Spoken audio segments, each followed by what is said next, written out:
This news brought you by मां Baglamukhi automobiles near Bogle Marvels Khanpur Pathankot. जब भगत सिंह को फांसी दी गई तब भगत राम लाहौर जेल में थे। अंग्रेजों के खिलाफ कविता सुनाते हुए गिरफ्तार किया गया। भारत छोड़ो आंदोलन में भाग लिया।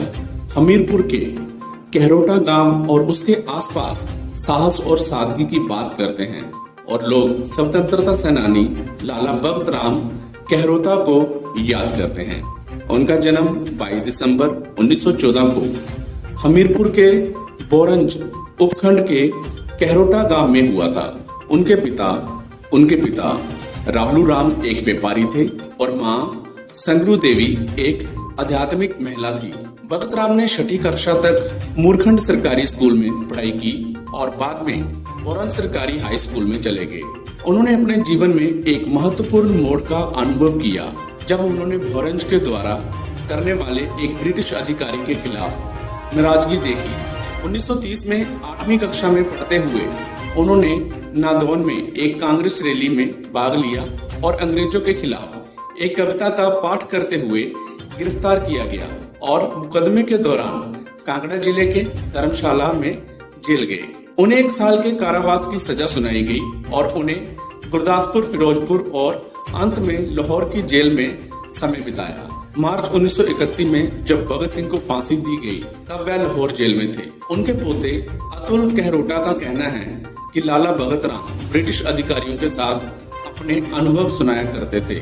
वे कहते थे कि बसोल जेल की वह भयानक रात थी जब भगत सिंह, राजगुरु और सुखदेव को फांसी पर लटका दिया गया। जेल प्रहरियों की आवाजाही में हर कोई वाकिफ था। स्वतंत्रता आंदोलन में अपनी सक्रिय भागीदारी के दौरान वह कारमेन पारस राम, गोपाल दास, अमीचंद, सलीग्राम, पंडित भगत राम, लाला हेमराज, सूद, सरला शर्मा, ठाकुर हजारा सिंह और लाला के साथ कांगड़ा जिले में अंग्रेजों के खिलाफ लोगों को प्रेरित करते रहे। 1942 में लाला भगत राम ने भारत छोड़ो आंदोलन में भी भाग लिया। भारत को स्वतंत्रता मिलने के बाद उन्होंने कहलूर, बिलासपुर, सुकेत और मंडी संपदा में प्रजामंडल आंदोलन में भाग लेना शुरू किया। बिलासपुर के संधू मैदान में प्रजामंडल की बैठक को संबोधित करते हुए लाठीचार्ज में वह घायल हो गए थे।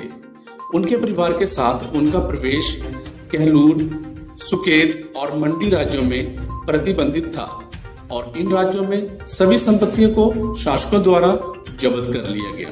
भारत को स्वतंत्रता मिलने के बाद वह भूमि सुधार के लिए आचार्य विनोबा भावे के बुदान आंदोलन में शामिल हो गए और कुछ वर्षों तक इनके लिए काम किया।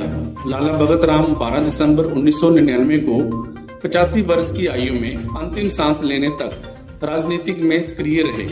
वह जिला कांग्रेस कमेटी के अध्यक्ष और हिमाचल प्रदेश कांग्रेस कमेटी के प्रतिनिधि बने। लाला भगत राम के पुत्र कांति कुमार का कहना है कि विभिन्न सरकारों ने स्वतंत्रता सेनानियों के लिए एक स्मारक बनाने की कसम खाई थी, लेकिन कुछ नहीं किया गया।